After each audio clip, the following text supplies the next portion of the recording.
Assalamualaikum warahmatullahi wabarakatuh. Semangat pagi dan salam sehat buat kita semua. Anak-anakku semua, kita bertemu lagi di video pembelajaran yang ketiga. Di sini kita masih akan membahas tentang teks berita. Kemarin kita sudah belajar tentang pengertian teks berita, jenis-jenis teks berita, serta ciri-ciri teks berita. Dan juga kita sudah belajar membuat simpulan dan tanggapan dan menentukan adik simbol dalam sebuah berita. Di video yang ketiga ini, kita akan belajar tentang struktur dan kebahasaan teks berita. Tapi sebelum kita masuk ke pembahasan, mari kita awali dengan berdoa.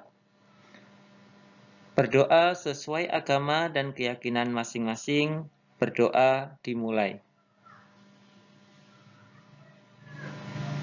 Berdoa selesai.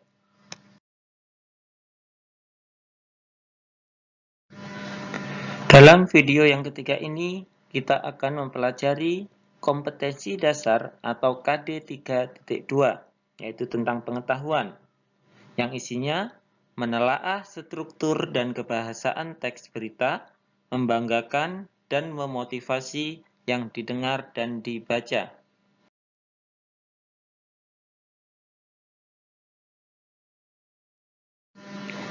Sedangkan tujuan pembelajarannya, setelah kita mempelajari tentang struktur dan kebahasaan teks berita, diharapkan siswa dapat menemukan struktur teks berita dan siswa dapat menelaah kebahasaan teks berita.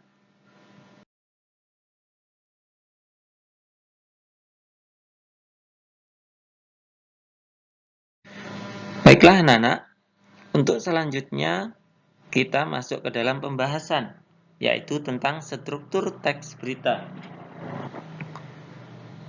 Setiap teks itu pasti memiliki struktur. Apa itu struktur? Yaitu cara menyusun sebuah teks agar teks tersebut menjadi runtut dan padu.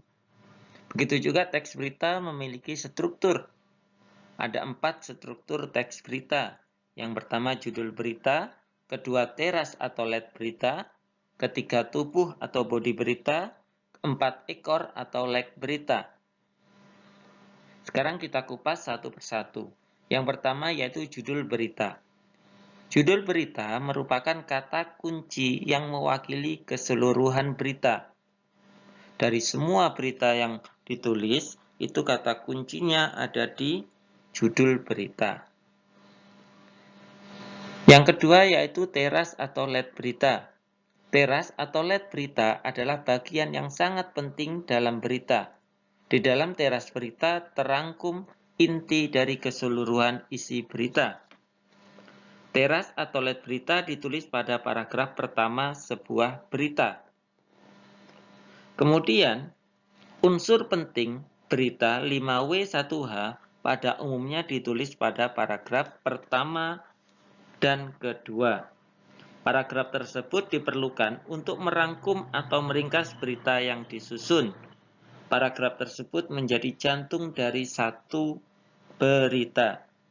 Led atau teras berita setidaknya mengandung jawaban atas pertanyaan apa, siapa, kapan, dan di mana. Sementara itu, pertanyaan mengapa dan bagaimana dapat ditemukan pada bagian tubuh berita.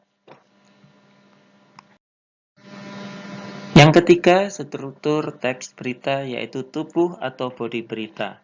Tubuh berita merupakan tempat berita berada. Tubuh berita berisi peristiwa atau kejadian yang dilaporkan.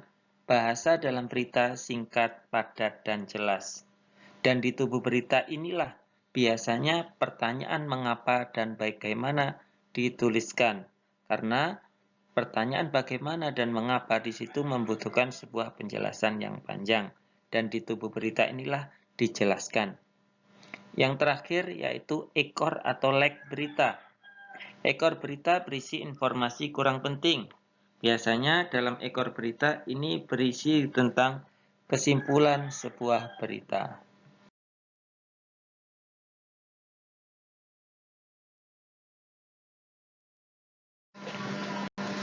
Dengan struktur penyajian itulah susunan informasi dalam suatu berita tersaji dalam bentuk piramida terbalik, yaitu segi kepentingan informasi semakin ke bawah semakin berkurang.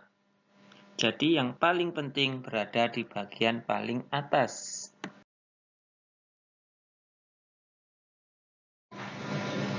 Anak-anak semua, coba perhatikan. Di sini Bapak tampilkan sebuah contoh cara memasukkan struktur ke dalam teks berita. Yang pertama ada judul berita, di situ judulnya yaitu 3 atlet ASEAN Para Games berbagi motivasi. Kemudian ada teras berita. Teras berita ini selalu berada di awal paragraf. Kemudian dilanjut dengan tubuh berita dan diakhiri dengan ekor berita.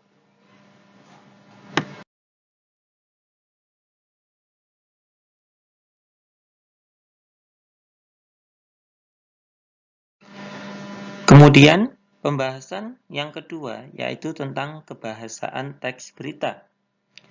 Kebahasaan teks berita di sini adalah beberapa kalimat-kalimat yang sering muncul dalam sebuah teks berita.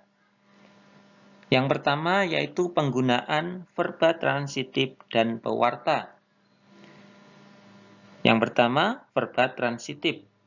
Verba yang memerlukan dua nomina atau dua kata benda, satu sebagai subjek dan satu sebagai objek. Sebuah contoh verba transitif yaitu Sheila mengunjungi SMPN 1 Sangatta Selatan. Di situ ada dua nomina. Yang pertama Sheila, nama orang di situ masuk sebagai kata benda atau nomina. Dan yang kedua yaitu SMP N1 Sangatta Selatan atau nama sekolah juga sebagai nomina atau kata benda. Kemudian mengunjungi di situ sebagai predikat atau sebagai verbanya, kata kerjanya. Yang kedua yaitu verba pewarta. Kata yang digunakan untuk mengidentifikasi suatu percakapan. Biasanya verba pewarta di sini ditandai dengan kata bahwa. Contoh, Profesor Hamdan menjelaskan bahwa nanti malam akan terjadi hujan meteor. Jadi ciri-ciri dari verba pewarta yaitu ada kata bahwa atau biasanya disebut dengan kalimat tidak langsung.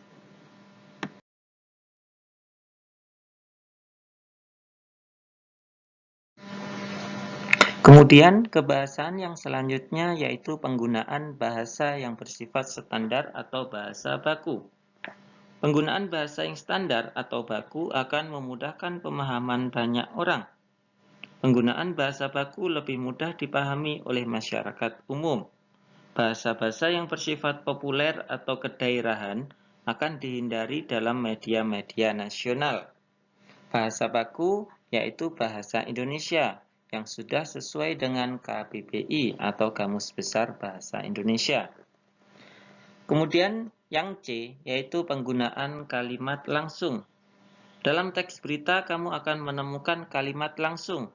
Ciri kalimat langsung yaitu ditandai dengan dua tanda petik ganda dan disertai keterangan penyertaan.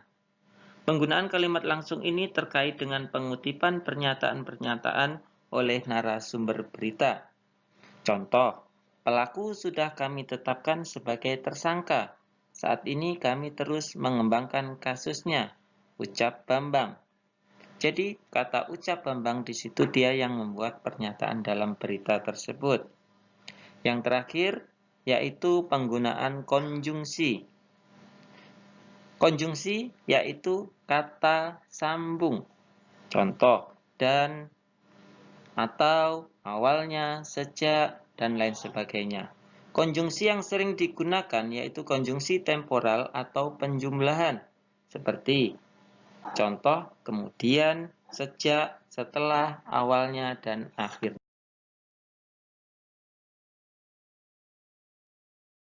Alhamdulillah, untuk pertemuan kita hari ini telah selesai. Kita sudah belajar tentang struktur dan kebahasan teks berita. Semoga bisa dipahami dan dimengerti. Untuk pertemuan selanjutnya kita akan belajar tentang penyusunan teks berita. Cukup sekian hari ini Bapak ucapkan wassalamualaikum warahmatullahi wabarakatuh dan terima kasih.